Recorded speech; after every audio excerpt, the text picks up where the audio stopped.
വേറെ രസമുണ്ട്. ഡിമാൻഡ് ആക്കുന്നത് കല്യാണത്തിനെന്ന് നിക്കാഹിന്റെ സമയമായിരിക്കും, 11 മണിക്ക് നിക്കാന്ന് എല്ലാം അനൗൺസ്മെന്റ് ചെയ്ത്. ഇപ്പൊ ജനങ്ങൾക്ക് തിരക്കാണ്, 10 മിനിറ്റ് കിട്ടിയാൽ അത്രയും ലാഭം. എല്ലാ ബിസിനസ്സും മറ്റും തിരക്കാണ്. 11 മണിക്കാണ് നിക്കാന്ന് പറയും. അവിടുന്ന് ഇവിടുന്ന് ഓടിയിട്ട് എല്ലാവരും വരും. 11 മണിക്കാ നിക്കാ, നമ്മുടെ സുഹൃത്തിൻ്റെ മോളെ നിക്കാഹാണെന്ന് ഓടി വരും.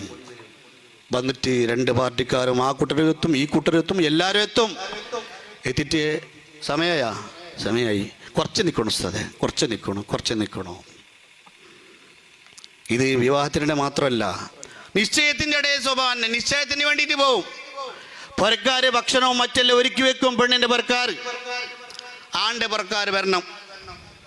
1 മണിയായി, 1:30 മണിയായി, 2 മണിയായി, 2:30 മണിയാകുമ്പോൾ വരുന്നത്. എന്താക്കുന്നത്? കരുതി കൂട്ടി ലേറ്റ് ആക്കുന്നേ. എന്തേ? അത് വലിയ പ്രിസ്റ്റേജ്. എന്ത് സ്വഭാവമാണ് ഇത്? റസൂലുള്ളാഹി സ്വല്ലല്ലാഹു അലൈഹി വസല്ലം തങ്ങൾ പറഞ്ഞൊരു വാക്കുണ്ട്, ജനങ്ങൾക്ക് നീ ഷർറുണ്ടാക്കല്ലേ, ബുദ്ധിമുട്ടുണ്ടാക്കല്ലേ. ഫഇന്നഹാ സദഖത്തും മിൻക അലാ നഫ്സിക ഔ കമാ ഖാല റസൂലുള്ളാഹി.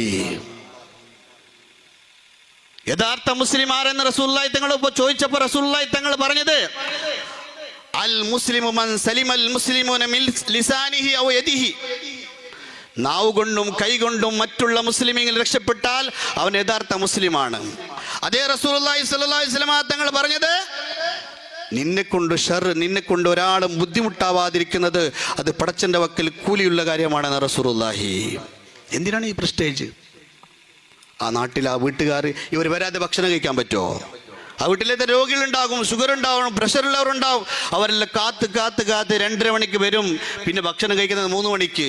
വയസ്സന്മാരുണ്ടാകും, രോഗികളുണ്ടാകും. എല്ലാരെ കൊണ്ട് ബുദ്ധിമുട്ടിക്കുന്ന ഒരു സ്വഭാവം ഇത്.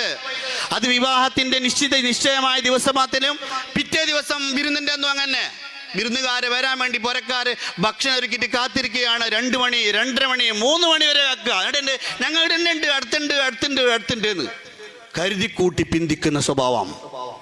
നിക്കാഹിന്റെ സദസ്സിലാവട്ടെ, സൽക്കാരത്തിന്റെ സമയത്താവട്ടെ, നിശ്ചയിക്കുന്ന ദിവസമാവട്ടെ, ഇങ്ങനെ കരുതി കൂട്ടി പ്രസ്റ്റേജിന്റെ പേരിൽ, ഡിമാൻഡിന്റെ പേരിൽ പവർ കാണിക്കാൻ വേണ്ടി, മരിയോൻ പവർ കാണിക്കാൻ വേണ്ടി, ആണിന്റെ കൂട്ടർ പവർ കാണിക്കാൻ വേണ്ടി ഈ ചെയ്യുന്ന പ്രവൃത്തി നിർത്തണം. ഇത് ഒരിക്കലും അംഗീകരിക്കാൻ പറ്റാത്ത കാര്യമാണ്. എല്ലാവർക്കും അവരവർക്കുള്ള സമയവും, ഭക്ഷണം കഴിക്കുന്നതിന് എനിക്ക് സമയമുണ്ട്. ആ സമയത്തിനനുസരിച്ച് നമ്മൾ ആരെ ബുദ്ധിമുട്ടിക്കരുത്. വിവാഹത്തിന്റെ ആലോചന ദിവസം തന്നെ പുറക്കാർ മടുത്തു വന്ന് കേട്ട് അടുത്ത ഉസ്താദം വന്ന്, അടുത്ത ആൾക്കാരും വന്നിട്ടില്ലടാ, പുറക്കാരോട് വന്നിട്ടില്ലേ? എല്ലാവരും കൂടി പുറക്കാരനെ കൊണ്ടാകെ തലച്ചൂടായി. എത്ര സംഭവമുണ്ട് അങ്ങനെ, എത്ര ക്യാൻസലായ മംഗലുണ്ട്. അള്ളാഹു കാക്കട്ടെ, ആമീൻ ചൊല്ലിക്കൊള്ളി. അള്ളാഹു കാക്കട്ടെ. വന്ന് പോയതിൽ എന്തെങ്കിലും തെറ്റുകൾ വന്ന് പോയിട്ടുണ്ടെങ്കിൽ അള്ളാഹു തആല പുറത്ത് മാഫാക്കി തെരുമാറാവട്ടെ. ഇത് പറയുമ്പോൾ എന്തെങ്കിലും ആവശ്യത്തിന്, കാരണത്തിന് ചിലപ്പോൾ വണ്ടി എന്തെങ്കിലും ആക്സിഡന്റ് ആയിട്ട് ബാക്കിയാവും. ഇതിനെക്കുറിച്ചല്ല ഞാൻ പറഞ്ഞത്. കരുതിക്കൂട്ടി പിന്തിക്കുന്നത് വളരെ ഇത് ഇപ്പൊ ഒരു ട്രെൻഡാണ്. എല്ലാ സ്ഥലത്തും ഇതൊരു വലിയ വിഷയമാണ്. അതുകൊണ്ട് ഇത് നിർത്തണം. ഈ വൈകിപ്പിക്കുന്നത്, കാത്തിരിപ്പിക്കുന്നത്, ആ ഒരു പരിപാടി നമുക്കൊക്കെ അവസാനിപ്പിക്കണം. നാം നല്ലവരായി, എന്നെ കൊണ്ട് ഒരാൾക്കും ഷർറുണ്ടാവരുത്. ഇതാണ് വേണ്ടിയത്. എന്നെ കൊണ്ട് ഒരു മനുഷ്യൻ, എൻ്റെ നാക്കുകൊണ്ടോ, എൻ്റെ വാക്കുകൊണ്ടോ, എൻ്റെ കൈ കൊണ്ടോ, എൻ്റെ പ്രവൃത്തി കൊണ്ടോ ഒരാൾക്കും നൊമ്പരമുണ്ടാവരുത്, മനസ്സിന് വേദന ഉണ്ടാവരുത്. ഈ രൂപത്തിൽ നമ്മുടെ സ്വഭാവങ്ങൾ മാറ്റിയെടുത്താൽ അള്ളാഹിൻ്റെ അടുക്കൽ വലിയ സ്ഥാനം കിട്ടും. അള്ളാഹു നമുക്ക് തൗഫീഖ് ചെയ്ത